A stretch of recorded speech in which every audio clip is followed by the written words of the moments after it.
안녕하십니까. 신의교대 군사TV 디펜스 브리핑입니다. 자, 오늘도 전세계 각종 군사안보 소식, 중요한 소식 여러분들께 알려드리겠는데요. 오늘은 이렇게 5가지 단신을 시작으로 들어가겠습니다. 영국이 프린스 오브 웨일스, 퀸 엘리자베스급 항공모함의 두 번째 항모죠.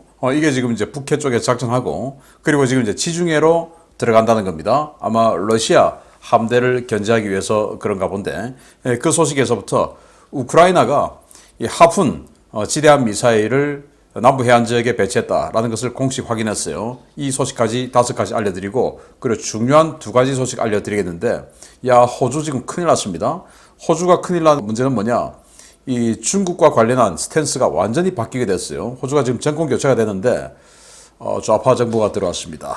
그래서 지금까지 그동안 미국과 국제사회에 해왔던 대중국 압박, 이 오커스라든지 아니면은 뭐 쿼드라든지 이거 전부 물 건너가게 생겼는데, 이 하늘이 중국 편일까요? 큰일 났습니다. 그리고 러시아가 우크라이나 전쟁에서 완전히 삽질을 했습니다. 황당한 삽질을 했는데 어떤 내용인지 보겠습니다. 자, 신인교대 군사TV 구독, 알림, 좋아요 눌러주십시오.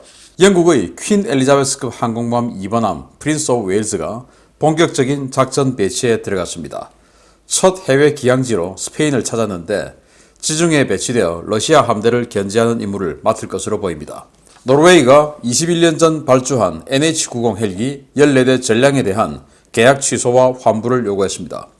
21년 동안 고작 8대가 납품되었고 가동 상태 또한 엉망이어서 8대 반품과 현재까지 지불한 5억 2,500만 달러 전액 환불이 청구되었습니다. 호주와 프랑스가 1년여간 끌어왔던 어택급 잠수함 계약 종료 절차를 마무리했습니다. 호주가 프랑스 측에 8억 3천만 달러의 위약금을 지급하는 것으로 양측 간의 분쟁도 매듭지어지게 되었습니다. 이스라엘 라파엘사가 4세대 스파이크 엔로스 버전을 발매했습니다. 미사일의 각 센서와 통제 스테이션을 실시간으로 연동해 네트워크 교전 능력을 부여했는데 우리 군도 추가 도입을 검토해볼 만한 무기로 평가됩니다. 우크라이나 정부가 덴마크로부터 기증받은 하푼 지대함 미사일 포대를 남쪽 해안 지역에 배치해 작전 운용을 시작했다고 공식 발표했습니다. 러시아 측의 공격을 피하기 위해 수시로 진지 이동이 이루어지고 있습니다. 자, 이 5가지 소식을 단신을 바탕으로, 그리고 이제 2가지 중요한 소식 해드리는데, 이 스파이크 엔로스 날아가다가 통제 스테이션에서 다른 표적을 또 발견하면 날아가다 그쪽으로 다시 꺾을 수도 있는 이런 능력도 있다고 하니까, 우리 뭐 지금 가지고 있는 이 플랫폼에 그대로 사용할 수 있으니까, 우리가 이걸 개발할 수 없다면, 또 개발하는데 오래 걸린다면 이 4세대 엔로스, 지금 기존에 가지고 있는 엔로스가 있으니까 발사대 그대로 사용할 수 있으니 추가 도입 조금 검토해봐야 되지 않을까라는 생각을 해봅니다. 자, 첫 번째 소식입니다.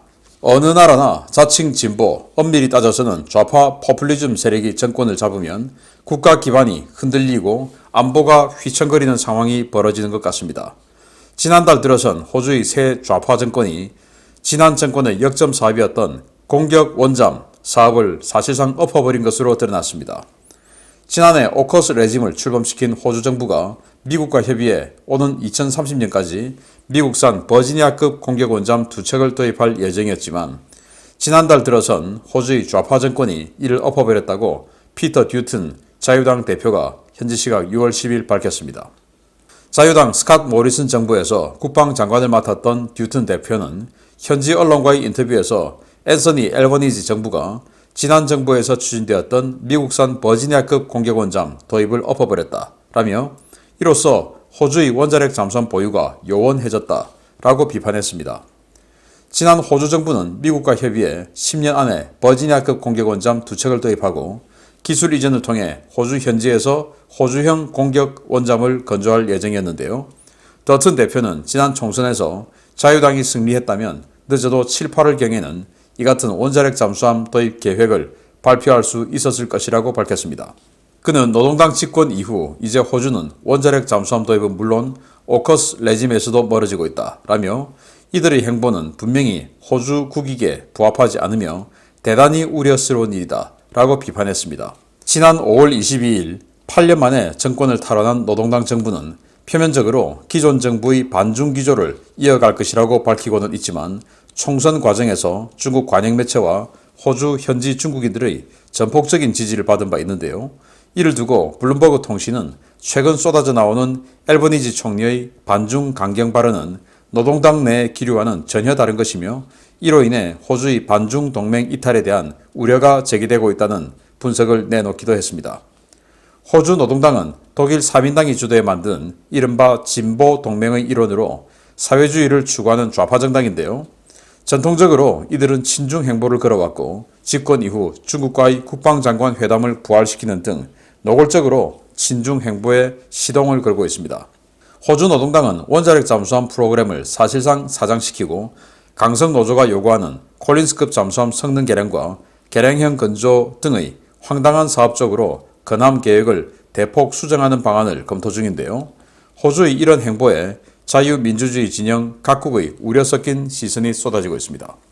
호주가 오커스, 그러니까 오스트레일리아, UK, 그리고 US 이렇게 해서 오커스 레짐 출범시키고 완전히 그냥 이 중국을 에워싸는 선봉에서는 그런 역할을 자처해 왔었는데 5월 22일 날 총선을 통해서 정권이 바뀌어버렸어요. 그래서 총리가 바뀌었습니다. 총 155석의 의회가 있는데 이 중에 지금 노동당이 한 70여 석 해서 과반을 못했어요. 그래서 아주 급진 좌파 정당인 녹색당, 그리고 이 기존의 그 보수 정당이죠. 자유당 내에서도 그 보수의 탈을 썼던 사실상은 진보 좌파들 있지 않습니까? 그 이제 탈당한 자들 그 불러 모아가지고 과반 획득해서 연립 정부를 구성해서 정권을 잡아버렸죠. 그게 바로 20일 전의 일입니다. 그래서 그 20일 동안 그 전에 모리슨 정부가 추진해왔던 미국의 버지니아급 핵잠수함 도입 계획 이거 엎어버리고 그리고 국내 이 콜린스급 이거 완전히 대폭 개량해서 그 개량 이 호주 잠수함공사 그 노조가 주장하는 그 가격 보면 그 개량액이 거의 지금 우리 한국의 도산 안창호급 이거보다 훨씬 더 비싼 비용을 지불해야 되죠. 엄청난 비용인데 그렇게 하겠다는 거예요. 노조들의 지지를 등에 업고 탄생한 정권이니까.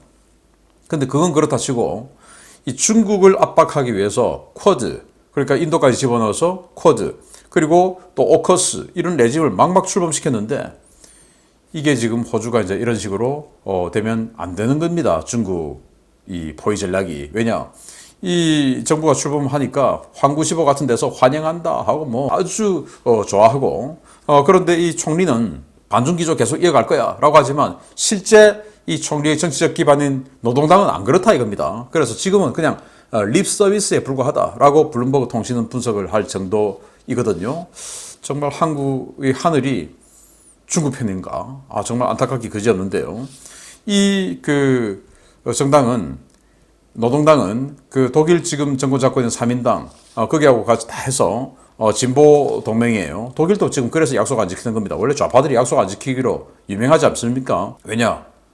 거짓말 잘하라고 교육을 받았기 때문에 그런 자들 아닙니까? 그래서 한국의 과거 민주노동당 있죠? 그 민주노동당, 그리고 통일사회당, 그리고 현재 정의당 이런 정당들하고 같이 사회주의 인터내셔널 멤버들입니다. 사회주의, 자유민주주의가 아니라 사회주의를 추구하는 자들인데 정말 안타깝기 그지없습니다. 두 번째입니다. 러시아가 개전 이래 처음으로 우크라이나 해군 함정을 격침시켰다는 소식입니다. 드론까지 보내서 여러 발의 미사일을 퍼부었는데 알고 보니 미사일만 낭비한 꼴이 되었습니다. 러시아군이 흑해에서 무인 공격기를 동원해서 미콜라이우 남부 항구 도시 오차코프에서 우크라이나 해군 1124P급 대잠 초계함 비리차함을 격침시켰다고 현지 시각 6월 11일 밝혔습니다. 러시아는 드론으로 촬영된 한 영상을 통해 드론이 공대지 미사일로 우크라이나군 함정을 공격하는 장면을 공개했는데요. 해당 영상에는 공대지 미사일에 피격된 초계함 한 척이 연기와 함께 침몰하는 모습이 고스란히 담겨 있었습니다. 이 초계함은 1976년 소련 해안경비대 소속 대잠 초계함으로 취역한 배로 지난 1996년 우크라이나 해군의 소유권이 양도되어 우크라이나 해군 대잠 초계함으로 재취역한 배입니다. 만재 배수량 990톤의 덩치에 533mm 중어뢰 2발, RBU 6000 대잠 로켓 발사기 2개, 폭뢰와 함포, SAN4 함대공 미사일 등을 갖춘 전형적인 대잠 전용 초계함입니다. 이 배는 2014년 크림 사태 당시 러시아군에 의해 노획되어 흑해함대 훈련용으로 전용되었다가 이듬해 우크라이나에 반환됐는데요. 우크라이나군은 너무 낡은 이 배를 항구에 묶어놓고 거의 사용하지 않고 있다가 2017년 약간의 수리를 통해 일선에 재투입하기 시작했습니다.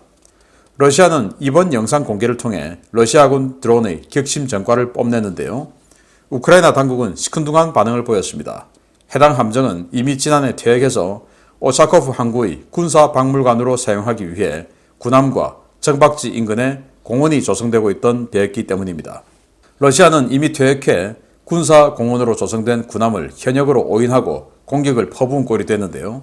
가뜩이나 정밀 유도무기 부족에 시달리고 있는 러시아. 이번 공격으로 아까운 미사일만 잃게 됐습니다. 990톤이니까 우리 과거 포항급 초계함, 그 이전에 동해급 초계함 뭐 이런 거하고 거의 덩치가 비슷하죠. 뭐 무장도 뭐 비슷합니다. 그런데 76년산이니까 지금 뭐 봐도 46년 됐죠. 그래서 2017년도에 이거 다시 한번 써볼까 하고는 좀 수리를 했는데 도저히 안 되겠다 해가지고 작년에 이제 완전히 퇴역시켜가지고 군사 박물관으로 지금 만들고 있던 중이었어요. 우리나라도 한강에도 그렇고 울산에도 그렇고 이렇게 퇴역 군함들 받아서 군사 박물관으로 쓰는데 여러 군데 있지 않습니까? 그렇게 한다는 거예요. 그걸 군함으로 생각하고 자기네들 모스크밤 침몰 했죠. 거기다가 지금 SN, 마카로프 이런 방공함들 피격 다 당해가지고 지금 수리 들어가죠. 그러니까 자기네들도 뭔가 드론을 가지고 이렇게 격심시키는 거 한번 보여줘야 되겠다.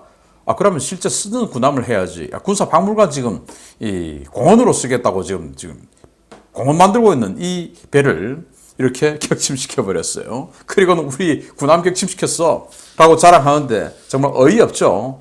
그래서 우크라이나가 정말 어이없다라는 반응을 내놓는데 러시아가 정말 전과가 얼마나 고프면 이런 짓까지 하겠습니까? 아니 그 어린이들 좀 이렇게 보려고 만드는 군사박물관 그걸 군함이라고 격침시키는 이런 삽질이 어디 있습니까?